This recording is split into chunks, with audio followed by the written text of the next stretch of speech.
Hello friends, আজকে একটা দারুণ রেসিপি নিয়ে তোমাদের কাছে চলে এলাম। মায়ের হাতের লোটে মাছের ঝুরঝুরে। মায়ের রেসিপিটা দুর্দান্ত বানায়, তাই চলে এলাম তোমাদের কাছে শেয়ার করতে। ফার্স্টে মাছগুলো ভালো করে ধুয়ে নিয়ে নুন, হলুদ আর কাশ্মীরি মির্চ মাখিয়ে হালকা করে তেলে ভেজে তুলে নিলাম। তারপরে পেঁয়াজের একটা পেস্ট করে নিলাম, আর দুটো শুকনো লঙ্কা, কাঁচা লঙ্কা, আদা রসুনের একসাথে একটা পেস্ট করে নিলাম।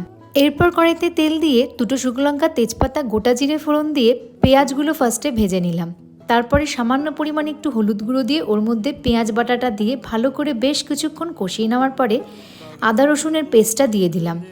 একবারে সবগুলো ভালো করে বেশ কিছুক্ষণ কষানোর পরে জিরে গুঁড়ো, ধনিয়া গুঁড়ো, কাশ্মীরি মির্চ দিয়ে হলুদ গুঁড়ো দিয়ে ভালো করে আবার একটু কষানোর পরে যখন একদম তেল ছেড়ে গেল তখন মাছগুলো দিয়ে দিলাম। লোটে মাছ ভাজার সময়তে যে জলটা ছেড়েছে সেটাকে ভালো করে টানাবো যতক্ষণ না পর্যন্ত একদম ড্রাই হয়ে যায়। ড্রাই হয়ে যাওয়ার পর ওপর থেকে ধনেপাতা ছড়িয়ে দিলাম। ব্যাস তৈরি হয়ে গেল এই লোটে মাছের ঝুড়ির দুর্দান্ত রেসিপি।